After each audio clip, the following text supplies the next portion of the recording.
할렐루야. 박수로 하나님께 영광 돌리겠습니다. 감사합니다. 우리 교회 가장 핵심적인 부서죠. 에스더 찬양 감사합니다. 우리는 지난 석 달간에 걸쳐서 진정한 회복을 위해서는 하나님의 말씀을 따라 순종하는 자세가 필수적이다 하는 사실을 계속해서 살펴왔습니다. 그런데 문제는 우리가 이제 순종의 중요성도 잘 알고 또 순종하기를 진심으로 원하기는 하는데 막상 순종을 하려고 하면 꼭 앞을 가로막는 장애물이 있다고 하는 사실입니다. 이상해요. 이것은 꼭이에요. 어떤 때는 순종하려고 하는데 순탄하게 순종되는 때가 거의 없을 만큼 꼭 마음 먹으면 뭐가 막히고 안 되고 방해 요소가 있는 것을 보면서 이거는 우연이 아니라 뭔가 앞을 가로막는 하나의 실체가 있다 하는 사실을 깨닫게 되는데 그것이 바로 사탄 마귀입니다. 사탄 마귀가 우리가 하나님께 순종하려고 하면 그것을 길을 쓰고 나와서 막는 거예요. 수단 방법을 가리지 않고 유혹과 시험을 통해서 우리를 오히려 불순종의 길로 치닫도록 충동질을 하고 있기 때문에 우리의 순종이 그렇게 어렵고 순종하는 일에 큰 장애들이 생겨나게 되는 겁니다. 오늘 본문 아가서는 노래 중에 노래, Song of Songs라고 하는 뜻입니다. 그러니까 가장 아름다운 노래라고 하는 뜻을 가지고 있는데요. 솔로몬 왕과 술람미 여인 사이의 러브스토리를 담고 있습니다. 그래서 아가서를 집에 가서 읽어보시면 굉장히 그 내용이 선정적이고 관능적이고 또 노골적인 게 많아요. 그래서 지금까지 역사 속에서 이 아가서가 과연 성경에 들어올 수 있나, 이게 좀 저급한 그 연애 소설 같은 내용이 이게 성경에 들어와도 되는가 하는 문제 때문에 논쟁이 많이 있었습니다.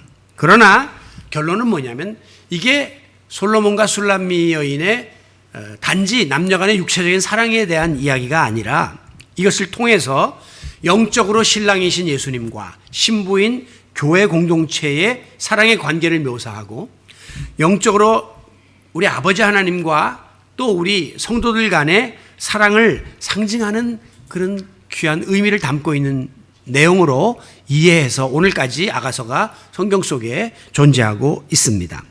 본문 16절에 보면 나의 사랑하는 자는 내게 속하였고 나는 그에게 속하였다. 그래서 합일, 하나가 되는 거죠. 이게 사랑의 궁극적인 골입니다. 그래서 결혼하는 거죠. 한 몸이 되는, 서로 속하고 속하는 그런 상태가 되는데 이 같은 성경 구절을 신약의 예수님께서 요한복음 15장 5절에서 말씀하신 말씀과 연결을 시켜보면 나는 포도나무여 너희는 가지니 저가 내 안에 내가 저 안에 있으면 이게 서로 속하는 거예요. 주님이 우리 안에 우리가 주님 안에 서로 속하면 이 사람은 과실을 많이 맺나니 나를 떠나서는 너희가 아무것도 할 수 없음이라 하는 말씀과 일맥상통한 것을 보게 됩니다. 자, 이어지는 아가서 말씀 또 보면 그가 백합화 가운데에서 양떼를 먹이는구나 하는 말씀이 나오는데 우리가 예수님을 목자로 우리를 양으로 이렇게 비유하고 있지 않습니까? 그래서 목자이신 주님께 양인 우리가 속하고 하나가 되면 마치 포도나무에 붙은 가지처럼 풍성한 열매를 맺을 수 있다 하는 사실을 목자가 양을 먹이는 그런 모습을 통해서 또한 묘사하고 있는 것입니다. 그런데 여기에 문제가 생깁니다. 15절에 보면 이렇게 아름다운 우리가 만들어 놓은 포도원을 허는 여우가 있다는 것이죠. 곧 작은 여우를 잡으라. 우리의 포도원에는 꽃이 피고 열매가 맺히고 이렇게 아름다운 포도원을 가지고 있는데 여우 새끼가 나타나서 이 포도원을 다 망가뜨리고 허문다고 하는 사실을 지적하고 있습니다. 여기에서 포도원은 교회 공동체를 의미하고 여우는 사탄을 의미하는 것입니다. 또한 포도원은 우리 성도들의 마음밭을 의미하고 여우는 역시 사탄을 의미하고 있습니다. 오늘 우리들이 교회 생활을 통해서 아름다운 포도 열매를 맺고 또 믿음의 꽃을 피우려고 하면 어김없이 이 여우 같은 사탄이 들어와서 우리 마음밭을 헤집고 교회 공동체를 허물려고 덤벼든다고 하는 사실을 지적하고 있는 것이죠. 이스라엘은 3월에서 4월이 되면 이제 포도원에 꽃이 피기 시작해서 향내가 나고 그리고 슬슬 열매가 맺히기 시작한다고 합니다. 그런데 골칫덩어리가 하나 있는데 여우들이 이제 포도원에 들어와서 이 포도원을 망가뜨리는 일들이 생기기 때문에 항상 애를 먹어요. 우리가 얼른 생각하면 아니 육식동물인 여우가 왜 포도 열매를 먹나? 왜 포도원을 해친다고 하나? 이런 생각을 할 수 있습니다만은 이 포도원은 이 들짐승들의 침입을 막기 위해서 돌담을 이렇게 위에다 쌓아 올리는데 바로 그 돌담 밑에 서식하는 들쥐들이 있다고 하는 겁니다. 그러니까 이 여우는 포도 열매를 먹으려고 포도원을 해치는 게 아니라 그 들쥐를 잡으려고 포도원에 들어와 가지고 이제 들쥐를 잡기 위해서 그 담장 밑을 막 파헤치는 거예요. 그러다 보니까 이제 담장이 무너지는 일들이 벌어지고 또 들쥐가 나와서 막 도망을 가니까 또 그것을 잡으려고 여우가 막 쫓아다니면서 포도나무를 다 망가뜨리는 일들이 벌어지곤 했습니다. 그래서 이스라엘 사람들은 여우 그러면 파괴자라는 인식을 갖고 있습니다. 여우는 곧 파괴하는 존재다. 누가복음 13장에 보면 예수님이 세례 요한의 목을 벤 그 헤롯 왕을 가리켜서 저 여우에게 가서 말하라. 여우라 그래요. 헤롯 왕은 뭘 파괴했습니까? 정의, 공의를 파괴했죠. 그런 여우 같은 헤롯 왕이라고 지적을 합니다. 에스겔 13장에 보면 이스라엘의 거짓 선지자를 향하여 에스겔은 황무지에 있는 여우들이라고 이야기합니다. 그 거짓 선지자는 무엇을 파괴했습니까? 하나님의 말씀, 진리를 파괴하고 거짓말을 전하는 자들이기 때문에 여우라고 하는 호칭을 붙이고 있는 것입니다. 성경 속에 보면 이제 이 사탄을 오늘 여우라고 하는 비유도 들고요. 지난주일 제가 우는 사자라고도 이야기했죠. 그리고 요한계시록에 보면 용으로도 나타납니다. 그런데 이 같은 짐승들의 특징은 뭐냐면 파괴력을 갖고 있고 공격성을 가지고 있다고 하는 것이죠. 그렇습니다. 사탄은 오늘도 교회 공동체의 포도원, 성도 여러분들의 마음의 믿음의 밭, 이것을 파괴하려고 수시로 공격을 가해오게 됩니다. 우리가 성경에 보면 위대했던 인물, 그러나 실패를 경험했던 인물들을 떠올리게 되는데요. 아담, 사울왕, 다윗, 그리고 삼손, 베드로, 이런 이들의 그 실패 원인을 가만히 살펴보면 결국은 자기 마음을 잘 다스리고 통제하고 걸어잠그지 못했기 때문에 이런 일들이 벌어진 거예요. 물론 인간적으로 연약한 부분이 첫 번째 문제고, 그러나 그 배후에는 항상 죄를 조장하고 악을 도모하는 사탄의 역사가 있었던 것을 우리는 발견하게 됩니다. 오늘 우리도 마찬가지예요. 내가 실수하고 실족하고 넘어지는 것은 내가 부족하고 연약해서 그러기도 하지만 항상 사탄이 그 뒤에서 조종을 하고 있음을 잊지 말아야 합니다. 베드로를 보세요. 베드로가 예수님이 이제 내가 장차 고난당할 것을 이렇게 예언하시니까 베드로가 나서가지고 주여 그리 마옵소서, 안 됩니다 라고 만류하죠. 그때 예수님이 베드로에게 뭐라고 말합니까? 이 사탄아 내 뒤로 물러가라, 너는 나를 넘어지게 하는 자로다 라고 책망했습니다. 베드로를 사탄이라고 말한 건 아니에요. 베드로의 마음속에서 역사하는 그 사탄을 우리 주님이 책망하신 것이죠. 가룟 유다도 마찬가지입니다. 가룟 유다가 스승을 팔아넘기려 할 때에 성경은 뭐라고 기록하냐면 마귀가 유다의 마음에 예수를 팔려는 생각을 집어넣었다 그랬어요. 유다가 물론 탐심을 가지고 이럴 수도 있지만 그러나 사실은 그 배경은 이 사탄이 그 안에다가 그런 마음을 집어넣어 버린 거예요. 아나니아와 삽비라가 땅을 팔아서 사도들 앞에 바치면서 다냐가 숨겨놓고도 답니다 라고 했죠. 그때 뭐라고 이야기하냐면 어찌하여 사탄이 내 마음속에 가득하여 성령을 속이느냐. 아나니아와 삽비라가 땅을 팔아서 사도들 앞에 갖다 바칠 때는 그들의 성령 충만했던 사람들이 맞아요. 그런데 조금 감추었던 것은 인간의 마음이 작용했다고 보지만, 그러나 여기 보니까 사탄이 그 마음속에 가득해서 그런 일을 하게 되었음을 지적하고 있습니다. 결국 이 모든 이들의 실패의 공통점은 뭐냐면 사탄 마귀의 공격에 의해서 마음이 초토화되고 무너져 내리면서 이런 죄를 저지르게 되었음을 보게 됩니다. 사탄은 굉장히 교묘합니다. 그래서 우리의 약점을 잘 알고 있고 우리가 가장 빠지기 쉬운 방법을 동원해서 우리를 유혹하죠. C.S. 루이스는 말하기를 마귀의 지령이라는 책에서 사탄은 31가지의 교묘한 지령을 가지고 성도들을 죄에 빠지게끔 유혹하고 있다고 했습니다. 31가지. 우리가 기억하기 좋은 게 31 아이스크림이 있죠. 맛있죠. 그러나 그거 먹으면 먹을수록 찌고 몸에는 안 좋을 수 있어요. 그런데 바로 그런 달콤한 유혹을 하는데 대표적인 지령은 뭐냐면 기도 못하게 하는 거. 그 다음에 가정의 불화를 조장해가지고 영적 생활에 파괴를 가져오게 하고 세속적인 친구한테 너무 빠지게 만드는 것, 영적인 교만에 사로잡히는 것, 소유욕이 너무 강해져갖고 물욕에 사로잡히고 안일한 생각, 비겁한 마음을 품게 해가지고 우리로 하여금 죄에 빠지게 만든다. 여러분 이런 일들이 자꾸 우리 앞에 펼쳐질 때 이거는 사탄이 뿌려놓은 미끼구나 하는 사실을 깨달아야 합니다. 자, 그렇다면 이렇게 교묘한 수법으로 내 마음밭을 허물고 우리를 불순종하도록 충동질하는 이 작은 여우, 이 사탄을 잡아내려면 어떻게 해야 되는가? 오늘 우리가 몇 가지로 살펴보려고 하는데요. 가장 선행되어야 할 것이 바로 사탄이 세뇌시키려고 하는 이 부정적인 생각을 우리가 물리쳐야 됩니다. 사탄은 우리 머릿속에 부정적인 생각과 마음을 집어넣으려고 집요하게 덤벼들기 때문입니다. 우리가 여우 그러면 굉장히 부정적인 동물로 인식하고 있습니다.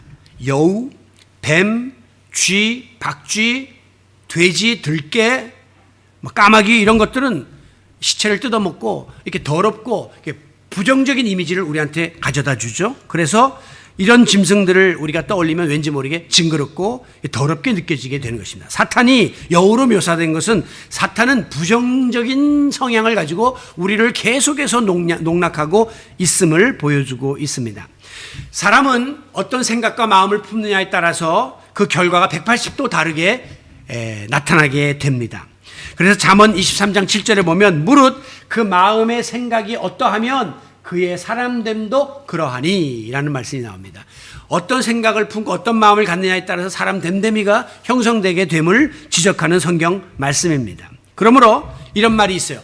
우리에게는 할 수 없는 일이 존재하는 것이 아니라 불가능하다고 하는 생각이 존재하는 것이다.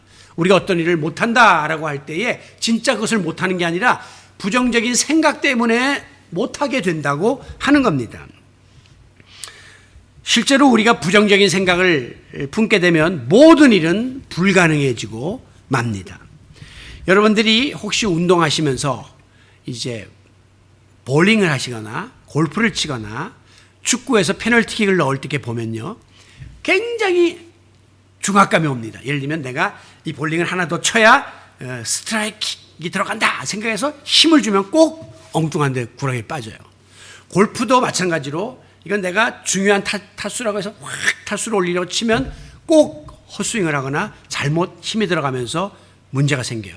왜 손흥민 선수가 페널티킥을 잘 안 차려고 하느냐. 이 세계적인 선수지만 헛발질을 했던 경험이 좀 있거든요. 그 부정적인 생각이 늘 머릿속에 있기 때문에 그 쉬운 건데도 꼭 골키 앞에다가 갖다 안기게끔 잘못 차는 거예요.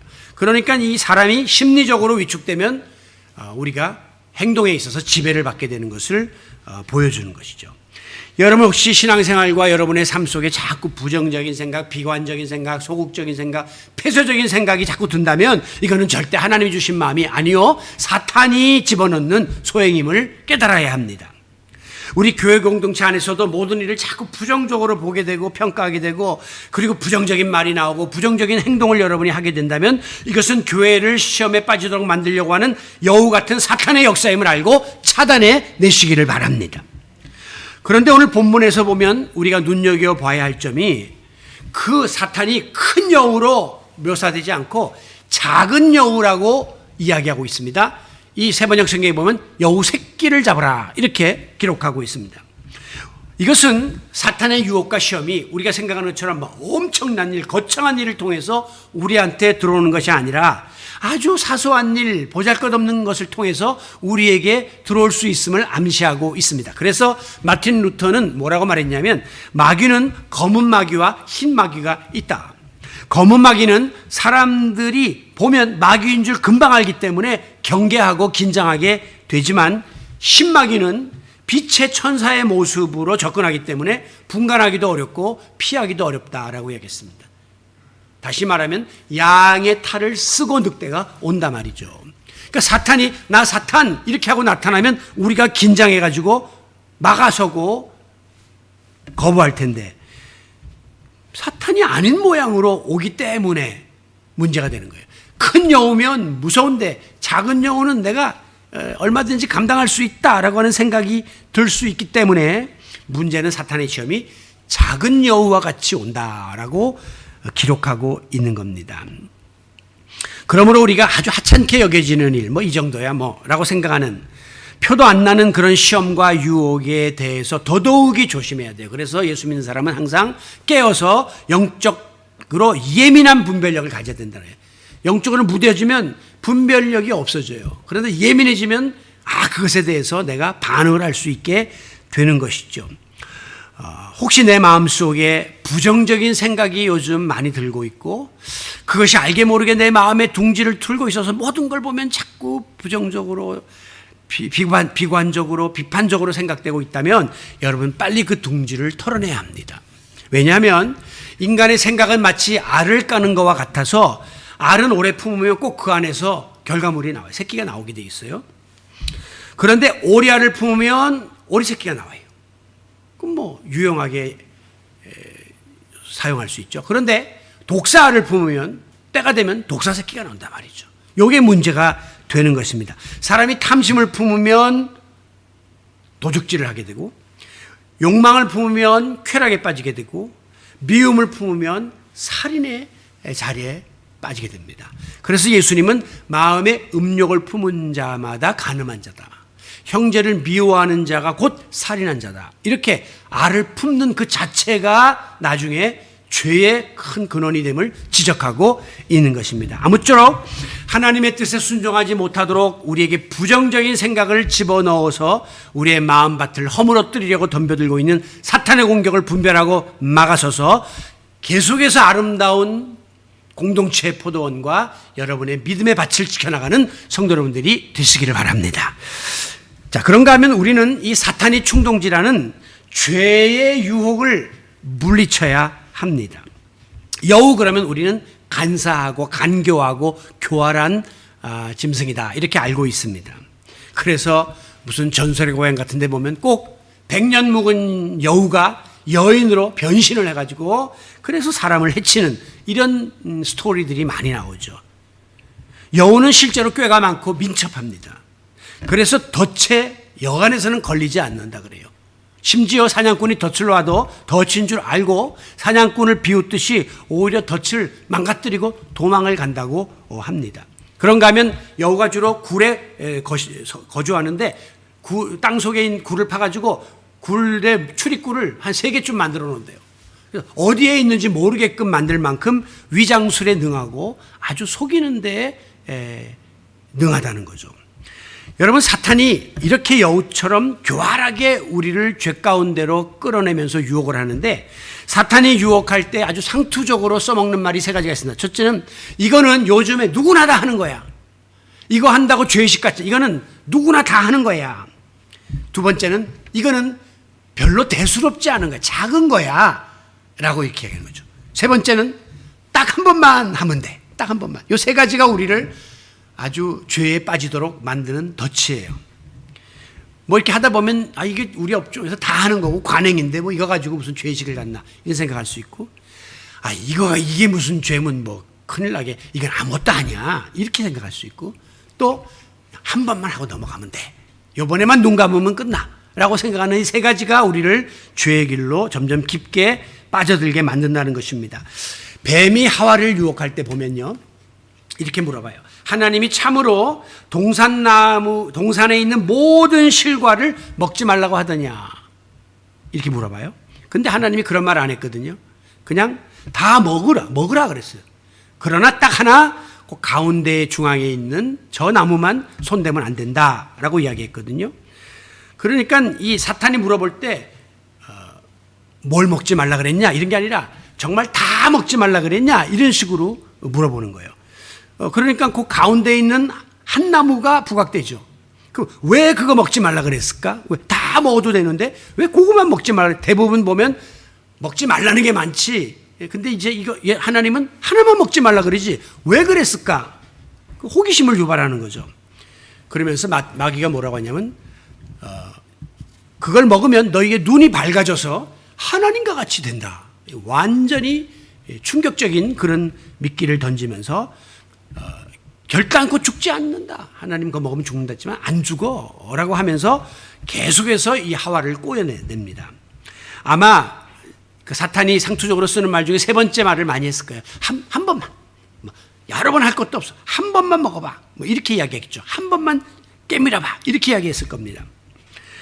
야고보서 1장 8절에 보면 두 마음을 품어 모든 일에 정함이 없는 자는 죽게 얻기를 생각하지 말라. 그랬죠? 두 마음은 뭐냐면 처음에 가졌던 초심. 이게 시간이 흐르면서 갈라지는 겁니다. 그러니까 정함이 없다는 것은 마음이 딱 한 군데를 향해야 되는데 여러 군데로 갈라지는 것을 뜻하는 거예요. 아담과 하와가 처음에는 당연히 하나님께로부터 당신의 형상대로 지음받고 땅을 정복하라, 다스리라 막 축복 엄청 받았잖아요. 그러니까 얼마나 하나님을 향한 한 마음이 있었겠습니까? 그런데 그만 시간이 지나면서 초지일관, 시종여일, 처음과 끝이 같지 못하고 중간에 사탄에 의해서 유혹됨으로 마음이 갈라지게 된 겁니다. 하나님의 말씀에 대해 의심을 하게 되고 그리고 정한 마음을 품지 못함으로 타락하게 된 거죠. 오늘 우리도 항상 하나님 앞에 나와 예배할 때는 한 마음이 됩니다. 정한 마음이 됩니다. 말씀 보고 기도할 때는 정한 마음이 되는데 또 세상에 나가면 이 마음이 또 갈갈이 또 갈려지고 자꾸 흔들리면서 두 마음을 품고 하나님의 은혜를 망각하고 배신하고 변덕을 부리려고 하는 이것이 우리의 큰 고민거리가 아닐 수 없습니다. 물론 어떤 때는 마음은 원이로되 육신이 약해서 넘어질 때가 있어요. 마음도 나쁜 게 아니라 마음은 정말 잘 믿고 싶은데 육신이 의지가 약해서 넘어질 때가 있지만 사실상 그 배후를 가만히 추적해 들어가 보게 되면 항상 이 속이는 데 능한 간교한 사탄이 여러 가지 모양으로 우리를 충동질해 가지고 이 포도원을 허물려고 강력한 공격을 가하고 있음을 영적인 눈으로 들여다봐야 돼요. 그러니까 우리 그리스도인들이 하나님 말씀을 순종하지 못하고 죄에 노출되는 이유는 내가 부족하고 연약한 이유도 있지만 그 배후에 항상 사단의 역사가 있다 하는 사실을 기억하시기를 바랍니다. 그러므로 우리는 항상 영적으로 깨어 있어야 돼요.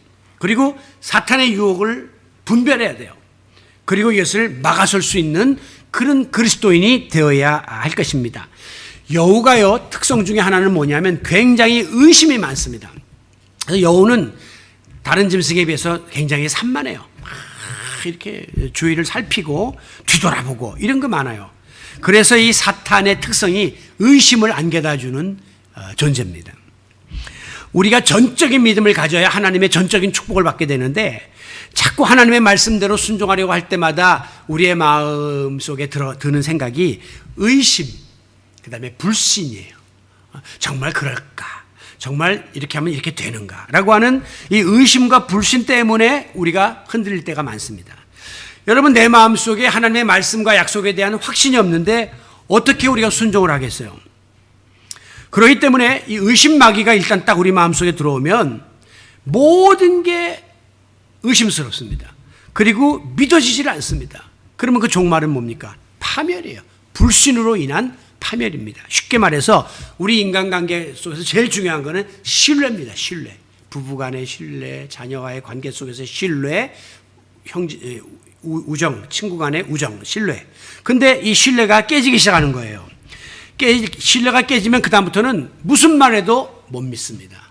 의심하게 됩니다. 그리고 불신하게 되어서 마지막에는 가정이 파탄나고 우정이 깨지는 일이 벌어지게 되죠.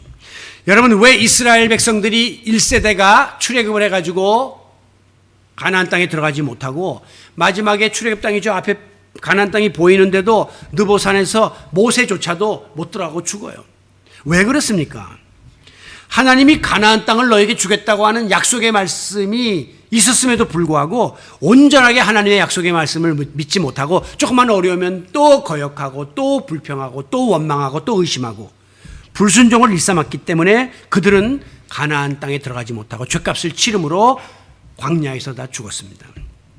소돔 고모라 때에 하나님께서 롯의 가정을 구출하면서 절대 뒤돌아보지 말라라고 했죠. 그런데 롯의 아내가 뒤돌아보았다가 소금기둥이 되고 맙니다. 왜 돌아봅니까? 설마 돌아본다고 무슨 큰일이 있겠나. 한 번만 잠깐 보는 건데 아마 확 돌아서지 않고 곁눈질로 이렇게 봤을 거예요. 새 눈으로. 그런데도 불순종이 되면서 소금기둥이 되었습니다. 야고보 1장 6절에 보면 의심하는 자는 무엇이든지 죽게 얻기를 생각하지 마라. 아까 8절에서는 두 마음 품으면 하나님의 응답 못 받는다 그랬는데 여기서는 의심하는 자도 하나님께 응답받기를 기대하지 말라라고 얘기합니다. 의심, 불신은 온전한 순종을 가로막는 장애물인과 동시에 우리로 하여금 파멸에 이르도록 이끄는 미끼입니다. 그렇기 때문에 의심과 불신은 속히 우리가 깨뜨려 버려야지. 그거 덥석 물면 그 다음에는 파멸의 자리에 이스라엘 백성처럼 롯의 아내처럼 처할 수밖에 없다는 사실을 기억하시기를 바랍니다. 여러분, 여우가 가지고 있는 특성 중에 하나는 사람 없을 때는 막 활동하다가 사람이 나타나면 확 숨습니다. 보통 이 짐승들의 특징이 다 그래요. 사탄이 마찬가지. 사탄이 보통 때 나서 나대면서 막 활동하지 않습니다. 여우처럼 가만히 우리 마음구석 어디 한 군데 숨어 있다가 우리가 거짓과 불의와 어두움과 타협하려는 마음을 갖게 되면 그때 여우 같은 사탄이 나와서 충동질을 하면서 하라 하면서 이제 어려움을 주는 거죠. 여러분, 가끔 가다 보면 그렇게 온순하고 믿음이 좋던 사람이 어느 한순간 막 혈기를 부리고 막 안 하던 짓을 하고 막 이렇게 믿음 없는 사람처럼 행동하는 것이 있죠. 그 사람 제정신이 아닙니다. 우리가 안 믿는 사람들도 큰 사고 치면 저게 뭐에 씌워서 그렇게 말을 하죠. 마찬가지로 이 사탄이 와서 역사를 하기 때문에 자제력을 잃어버리고 사탄의 놀이개가 되고 마는 것입니다. 특별히 우리가 어떤 결정적인 유혹의 기로, 위기의 상황에 놓여 있을 때 사탄은 어김없이 튀어나와가지고 우리를 죄악의 구렁텅이로 막 몰아넣으려고 역사를 하게 되는 거예요. 그래서 믿음 좋은 사람들도 여우같이 교활한 이 사탄의 유혹의 덫에 빠지게 되고 마지막에 범죄하는 일들이 일어나게 되는 것입니다. 반면에 우리 예수님 보세요. 예수님도 이제 공생애를 앞두고 이제 광야에서 40일 동안 금식하며 기도하시는데 마귀가 나타났습니다. 그래서 그때 예수님이 가지고 있는 배고픔의 약점을 이용해서 이 돌이 떡이 되게 하라든가 성전 꼭대기에서 뛰어내리라든가 내게 절을 하라면서 이렇게 예수님이 범죄하도록 충동질을 하죠. 그런데 예수님은 그 같은 사탄의 유혹에 넘어가지 않고 사탄의 덫에 걸리지 않았습니다. 예수님은 하나님의 말씀으로 여우 같은 사단의 역사를 과감하게 물리침으로 승리하셨음을 기억하시기를 바랍니다. 그렇습니다. 이제 우리는 이 사탄을 상징하는 여우를 잡아서 제거해야만 하나님 앞에 온전한 순종을 할 수 있고 그래야만 우리가 모든 이 침체 속에서 회복의 역사를 경험할 수 있게 될 것입니다. 그러므로 우리의 심령의 밭을 허물고 우리의 공동체의 아름다운 포도원을 허물려고 덤벼드는 사탄의 공격에 맞서야 하고 대적해야 합니다. 이것을 위해서는 여우가 이 포도원에 접근하지 못하도록 늘 깨어서 살펴야 하고요. 그리고 이것이 사탄의 역사인지를 분별할 수 있어야 합니다. 더 나아가서 여우의 공격에도 담장이 쉽게 무너지지 않도록 차라리 담장의 기초를 깊이 판다든가 또 위에다가 돌을 더 견고하게 쌓아 올리는 그런 노력을 해야 합니다. 이것은 영적으로 우리가 하나님의 말씀 위에 굳게 서고 기도의 담을 쌓고 또 믿음의 기초를 더 다지는 이런 노력을 해야만 우리가 거기에 상응해서 사탄의 공격 루트를 미리 차단하고 막아설 수 있는 그런 무장이 되는 것이에요. 그러니까 무장하지 않고 영적으로 무장하지 않고 노출되어 있는 무방비 상태의 사람은 항상 사탄에 의해서 얻어터지고 유혹에 빠지고 당하고 그런 패배의 삶을 살 수밖에 없지만 늘 하나님의 전신갑주로 무장하고 기도하고 말씀 보고 찬양하고 믿음 생활 든든히 하는 사람은 아무리 여우가 와서 공격을 해도 무너뜨릴 수가 없음을 믿으시기 바랍니다. 그런데 불행하게도 최악의 경우 여우가 담장을 허물었네요. 포도원에 침입했네요. 막 포도원을 헤쳐놨네요. 뭡니까? 우리가 사단의 유혹에 빠진 겁니다. 시험에 넘어갈 때가 있다는 거예요. 그렇게 되었다 손치더라도 절대 우리가 아유 나는 틀렸어, 나는 안 돼, 나는 사단의 밥이야 이렇게 좌절해서는 안 됩니다. 기필코 무슨 수를 써서라도 포도원에 있는 여우를 잡아내야 합니다. 왜? 사탄은 고삐가 잡힌 말처럼 이미 십자가상에서 우리 주님의 손에 붙잡힌 바 된 존재이기 때문입니다. 예수님이 십자가에서 사탄의 뱀의 머리를 밟아버렸기 때문에 사탄은 이미 패배한 것이에요.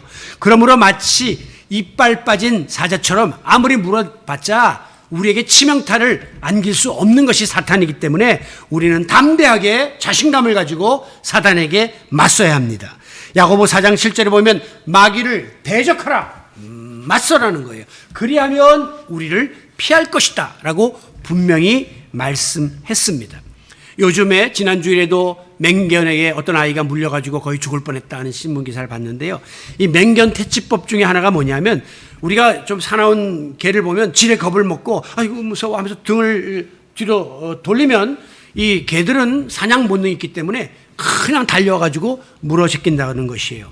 그러나 정면에 딱 마주 서서 개의 눈을 바라보고 소리를 크게 낸다든가 자기 몸을 이렇게 크게 부풀리면 오히려 위축이 되면서 꼬리를 내리고 도망을 간다고 하는 것입니다. 여러분, 이 포도원에 침입한 여우가 궁극적으로 노리는 것은 뭐냐? 들쥐에 들쥐 잡아먹으려 들어온 놈들이기 때문에 거기에 포도원지기가 몽둥이 들고 나오면 다 도망갑니다. 쏜살같이 도망갑니다. 쉽게 말하면 여우가 들쥐에게는 센 것 같지만 포도원지기 앞에서는 눈치 보고 도망가는 존재에 불과해요. 마찬가지로 사탄이 지금 하나님의 자녀들을 교회 포도원을 무너뜨리려고 막 와서 들쑤시고 난리치지만 우리는 좀 연약하니까 만만히 보고 이렇게 우리를 들쥐 같은 존재로 여기고 공격을 하지만 그러나 포도원지기는 누구냐? 예수 그리스도예요.